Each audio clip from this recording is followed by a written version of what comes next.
Hello, Ginger Schwimmer here. Welcome to another exciting episode in my exciting cooking channel. The cooking channel for people who don't like to cook, hate to cook actually in my case, and don't know really much about how to cook, again in my case, but who feel they have to cook or they feel an urge to cook because they don't want to, in my case, I don't want to spend all my money on restaurants.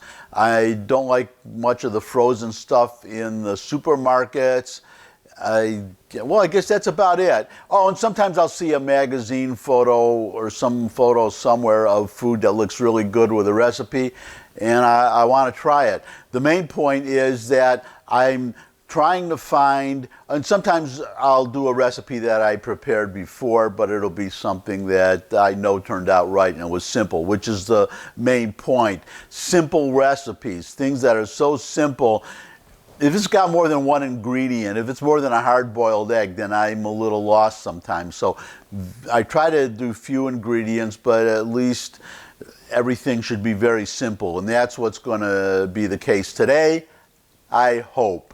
We're doing today Yakitori Chicken Skewers, and it looks so simple. The recipe looks so simple that it's hard to screw it up, even though, I hope it's hard to screw it up, put it that way. So here are the ingredients. The quantities are going to be in, I'll give you the quantities too, but I'm going to fudge on the quantities a little bit because this is for a pound of chicken, these quantities, and I'm going to increase the quantities by 50%, okay? It's because I have more chicken. Makes sense, right?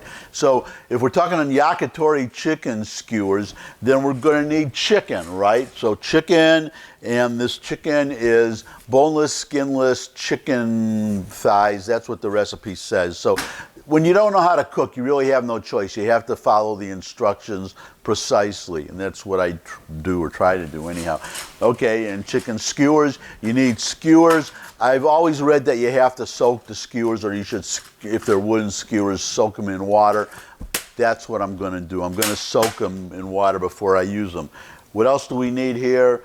We need scallions, otherwise known as green onions. See, I knew that part. And I hate to throw part of it away, but you're not going to use the green part. You're just going to use these parts in front, and you're going to cut off, or I'm going to cut off 1-inch pieces of these, okay? And I got 2 bunches actually, because it calls for 2 bunches. And well, not for 2 bunches, but for the amount of chicken I have. What else do I need? We need brown sugar. Brown sugar. You're going to need.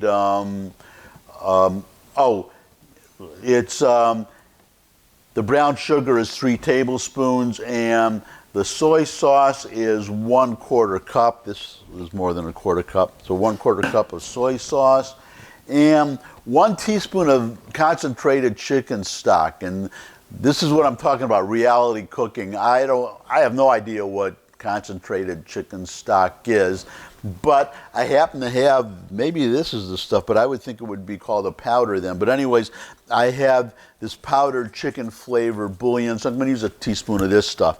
And the whole process is simply cutting these up, cutting up the chicken, cutting up the onions, sticking them on skewers, and then it says to put them on a broiler or in one of these grill pans. The problem is I have a grill pan, but these skewers are too long.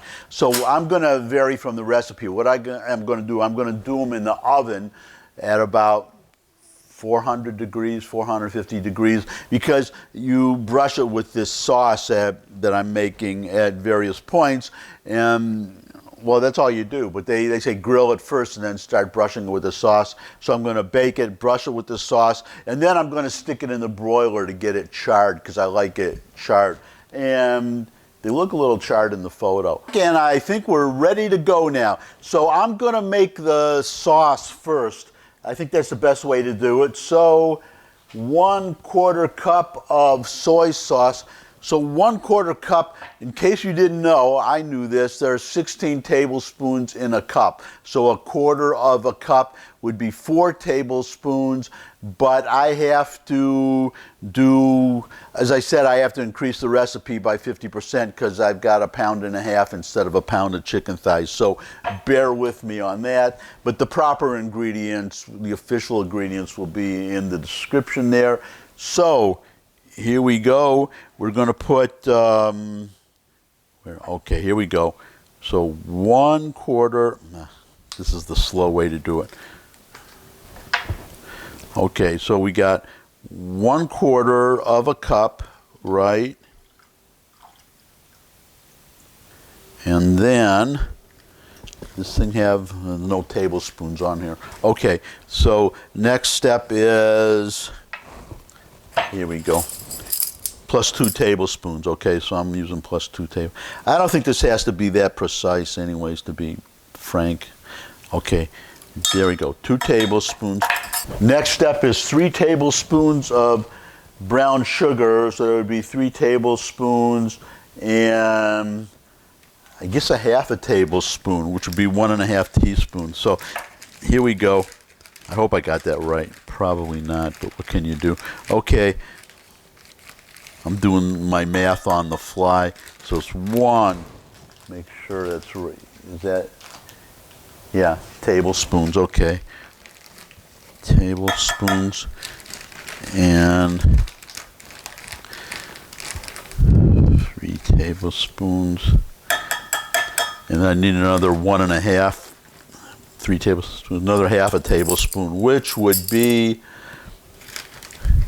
1.5 teaspoons, I believe. There's 1.5 teaspoons, or 3 teaspoons in a tablespoon.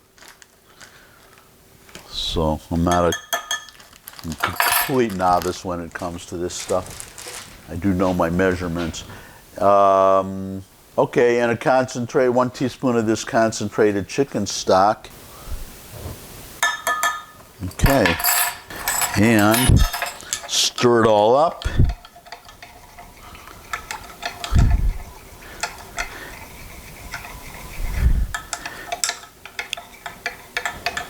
And then, you know, I actually have to do something with this.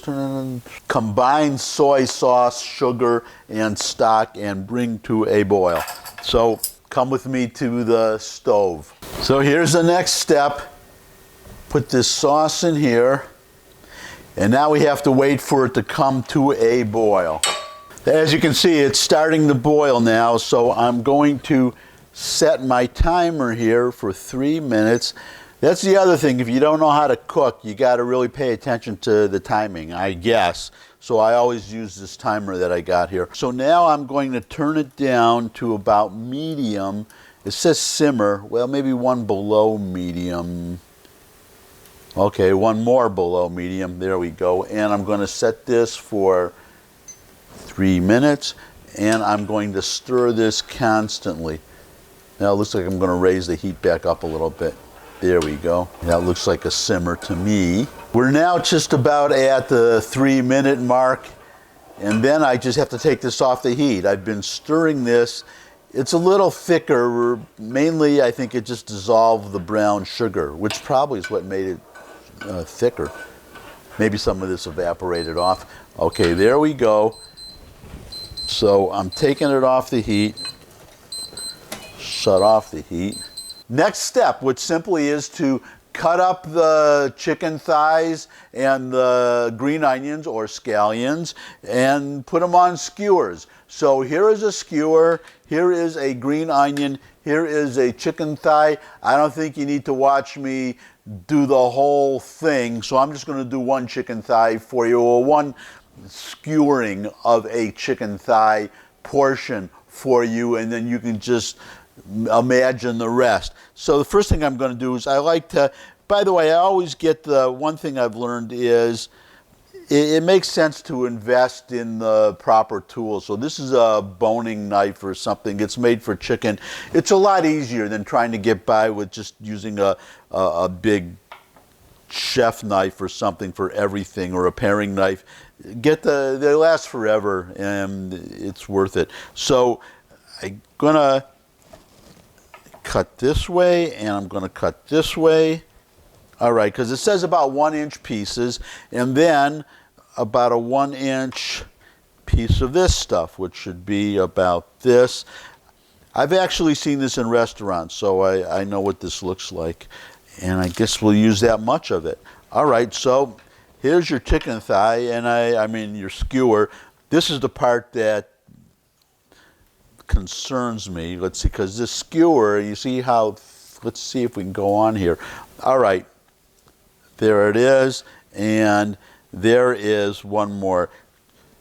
Chicken thigh, rinse and repeat. So I'm just going to do the whole chicken, all the chicken pieces and the green onion pieces, and then we'll be on to the next step. Ready for the next step, but first let me show you what these, you can kind of see, but let me hold one up. Here we have the chicken on the skewers with piece of green onion in between each of the pieces of the meat. Now, I didn't have enough of the green onions to do all of the chicken, so I'm going to do an experiment here. As you can see, I've got one chicken thigh that I didn't have green onions for, so instead of skewering them, I'm just going to cook the whole thigh like this. I'm going to treat it, baste it just like the others, and then we'll see how this one comes out. If it comes out just as good, then why bother with the skewers? Well, I guess you get the green onions, and I can tell you right now that this would be something great to do on a grill outdoors if you have a grill. Inside though, well, this is not going to fit on a grill pan unless you get one of those big rectangular ones and then turning it over and over. Well, maybe I should get one, but today I'm just going to stick it in the oven.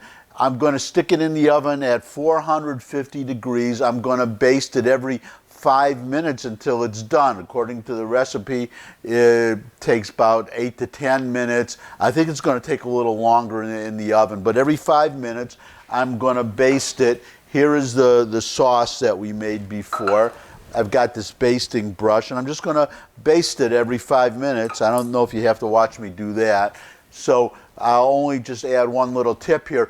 I once was cooking something, baking something at about this temperature, 450 degrees chicken, and the fat dripped off, and I had a fire in my oven. So what I always do now, you see this is just water, 2 cups of water, and when I put this tray into the oven, once it's in there, then I'm going to pour 2 cups of water, and I can add more later if I need to, but I think for the amount of time we're talking about, I'm not going to need it. But that will prevent another fire in my oven, because I don't want another one. One was enough. So, and one exploding baked potato was enough too. So I can tell you that you should follow that advice to punch holes in your potato with a fork before you bake it in the oven, because I had it. It really is. It's like a hand grenade going off, and then you get potato all over the oven. So you don't want to do that. What you want to do is you want to just stick around for a minute. I'm going to shut off the camera now. I'm going to bake this stuff, and I'm going to baste it. And if it doesn't look appetizing enough, then I'm going to probably stick it in the broiler for about a minute to get it charred on the outside, because that's how I like it. And that's it. See you soon. And now the moment of truth. Time for the visual inspection and then the tasting. But first, let me just fill you in on what I did. I put it in the oven.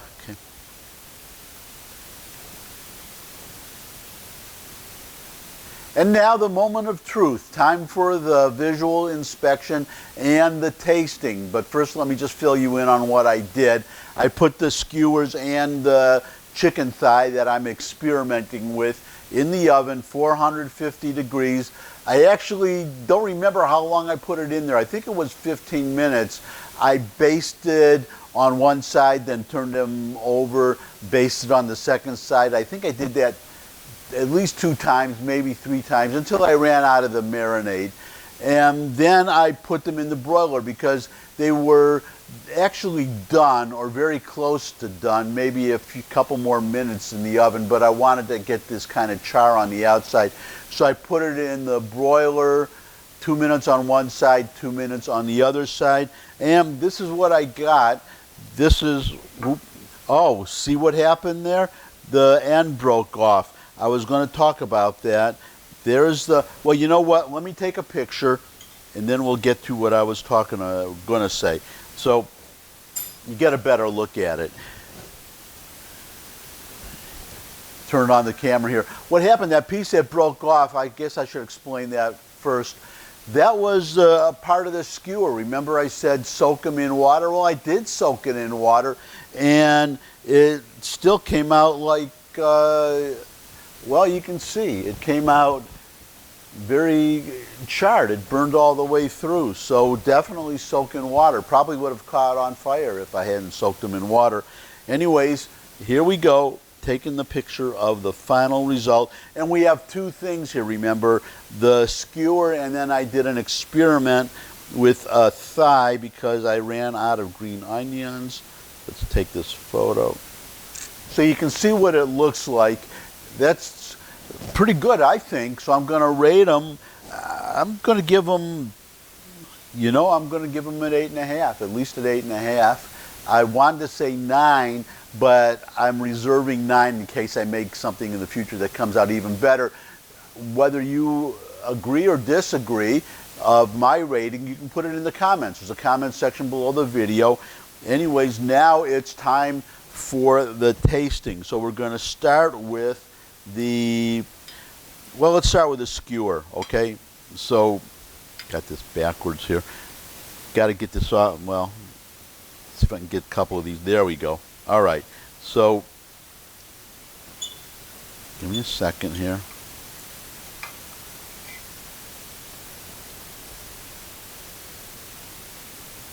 Okay, it's good. I like chicken thighs. It's hard to screw up chicken thighs. They usually come out pretty moist and good. I like them actually better, even if I see a recipe that says chicken breasts, I use the chicken thighs because it comes out better.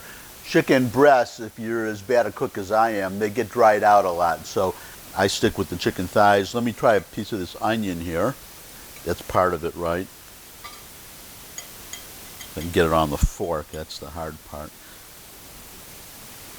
Okay.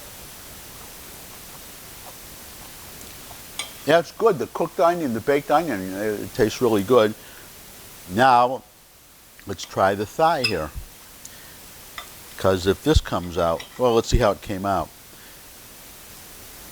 Looks out pretty good.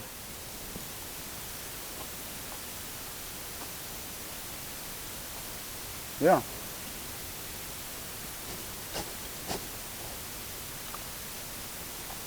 I do have to say, though, that I like the on the skewer better. I guess whoever invented this recipe knew what he was doing when he didn't just make the thigh but put it on the skewer. And this is something that would really be good with, obviously, I would think it would be pretty obvious, rice. With rice, I would do what the Greek restaurants do. I would take all the chicken off of the skewer and put it on top of the rice or in a bowl of rice. So that's it. I'm going to chow down now. Time for dinner. So I'm going to eat my dinner and enjoy it. And I hope to see all of you again. I'll be back with a new recipe. You should subscribe. Click the notification bell because I can't guarantee that I'm going to do these on a regular schedule. I've actually had a pretty good amount of time lately, but I don't know exactly when I'm going to do the next ones. So my advice, subscribe, click the notification bell, and you'll know when I have another recipe. Until that time, bye.